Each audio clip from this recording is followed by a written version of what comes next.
Hi, it's Guina again. What's up? I'll be covering today the topic of sports nutrition and more specifically the foods that you should be including before and after working out.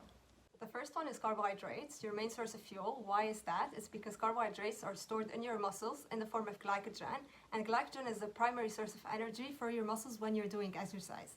Now, carbohydrates are super important for you for fueling up, so that means before exercising, and for refueling. When it comes to fueling up, it means that you should be including carbohydrate-rich meals throughout your day, at least 2 to 3 times during your day. And most importantly, try to include a carbohydrate-rich meal 2 to 3 hours before engaging in any sort of exercise. When it comes to refueling, which means replenishing or restoring these lost glycogen stores when you're exercising, you should consider having 30 to 50 grams of high in carbohydrate snacks 0 to 30 minutes after exercise. This is really important, and some of these options can be, let's say, 2 bananas, it can be 1 cup or 2 cups of fruit juice, it can be 500 to 800 mils of isotonic sports energy drink, it can be 2 cereal bars, or if you're having dinner right after, you can include a large baked potato, you can include a large bowl, let's say, of cereals, or you can have 1 cup or 2 cups of rice or pasta. These options, of course, depend on the intensity of the exercise and the duration of the exercise that you've done. So what about protein? Research has shown that having 15 to 25 grams of protein after exercising is super important, and that is because, first of all, it boosts glycogen storage, second of all, it reduces muscle soreness, and the third one is that it improves muscle recovery and repair.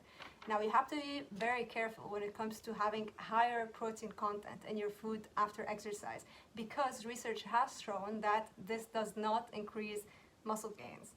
Now, when it comes to having, around 20 grams of protein after exercising, you can include these food options, and these options include, let's say, 75 grams of beef or chicken.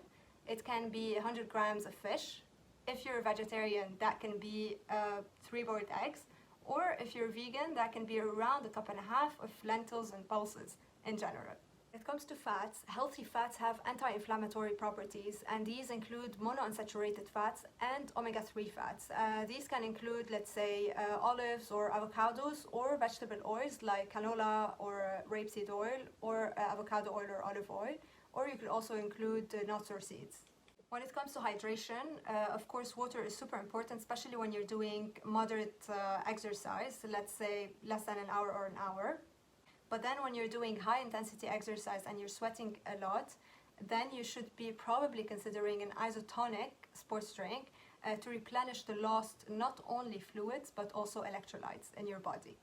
Last bit that I wanted to talk about is supplements. Now, this is a very sensitive topic. Please bear in mind that if you're having a balanced diet, then you're getting the right energy and the right nutrients essential for your body whenever you're doing exercise. Now, if you are considering getting supplements, please consider consulting a specialist, let's say a registered nutritionist, who will guide you and give you the best advice according to your body weight and your activity level.